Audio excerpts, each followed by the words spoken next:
ज्ञान the treasure में आपका स्वागत है। और हम आपको बताएंगे कि रावण की मौत के बाद मंदोदरी का क्या हुआ। और दूसरी बात हम आपको ये बताएंगे कि किस तरह सीता, माता सीता मंदोदरी की बेटी थी। बहुत जगह पे लिखा हुआ है कि वो रावण की बेटी थी, कहीं लिखा है जनक की बेटी थी। हम आपको बताएंगे किस तरह से वो मंदोदरी की बेटी थी। तो सबसे पहले तो हम बताएंगे कि रावण की मौत के बाद मंदोदरी का क्या हुआ, जो कहीं कहीं उल्लेख किया हुआ है। त्रेता युग में रामायण कथा के अनुसार राम ने जब राक्षस राज रावण का वध कर दिया और अपनी पत्नी सीता को मुक्त कराया, तो राम तो वापस अयोध्या चले गए सबको लेकर, और 11,000 वर्ष तक अयोध्या पर राज किए। उसके बाद फिर वैकुंठ पधार गए।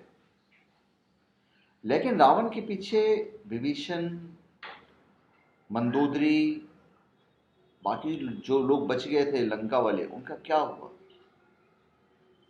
रावण की पत्नी मंदोदरी का क्या हुआ? मेघनाथ की पत्नी थी सुलोचना, उसने तो मेघनाथ के साथ ही सती हो गई। लेकिन अद्भुत रामायण के हिसाब से मंदोदरी ने सती नहीं हुई। वो सती होने की बजाय विभीषण से शादी करना ज्यादा उसे ठीक लगा और उसने विभीषण से शादी कर ली। लेकिन ये मंदोदरी कौन थी, कहां से आई, रावण से इसके रिश्ते कैसे बने, कैसे वाइफ बन गई, उसके बारे में भी हम आपको बताना पसंद करेंगे। कश्यप ऋषि के पुत्र मयासुर की गोद ली पुत्री थी मंदोदरी। अभी एक दिन रावण मयासुर के घर गया और उसकी पुत्री मंदोदरी के रूप को देखकर मोहित हो गया। बस तभी से उसने प्रस्ताव रखा और विधि विधान से रावण ने मंदोदरी से ब्याह कर दिया। लेकिन मंदोदरी की शादी से पहले मयासुर ने रावण को एक चेतावनी दी, वार्निंग दी थी और एक हकीकत बताया था। उसने ये कहा कि मंदोदरी की कुंडली और ग्रह दशाओं के हिसाब से ऐसा है कि उसकी पहली संतान की वजह से उसके पति के कुल का नाश हो जाएगा। लेकिन रावण ने यह बात नहीं सुनी और कहा कि अहम ब्रह्मास्मि, और ये कहते उसने शादी कर ली और बाद में मारा गया। लेकिन मंदोदरी के 3 पुत्र थे, एक तो मेघनाथ, एक अक्षय कुमार और अतिक्य। ये 3 पुत्र थे। और रावण की मौत से उनका क्या ताल्लुक था, उसका एक अलग रोचक कथा है जो अद्भुत रामायण में लिखा हुआ है।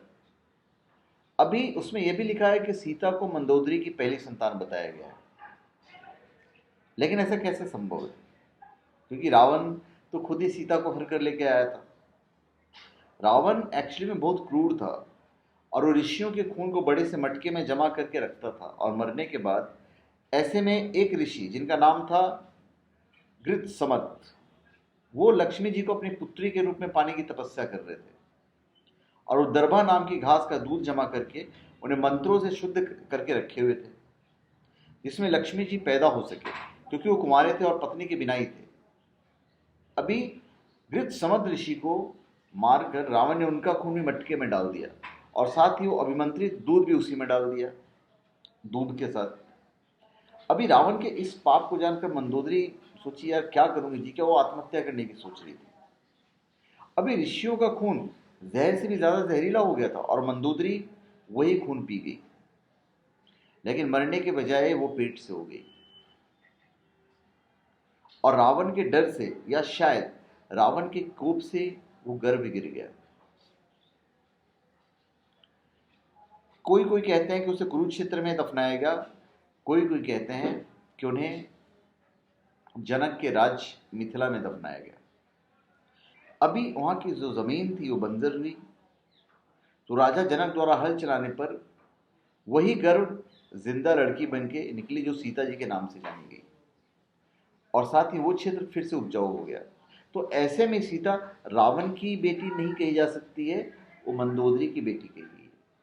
लेकिन इतिहासकार या शास्त्रों के जो जानकार हैं इस कहानी का अपुष्ट ही वर्णन करते हैं और कहीं कहीं ये लिख देते हैं कि सीता रावण की पुत्री थी। तो धन्यवाद। आप हमारे चैनल पे सब्सक्राइब करें और अपने कमेंट दीजिए। धन्यवाद।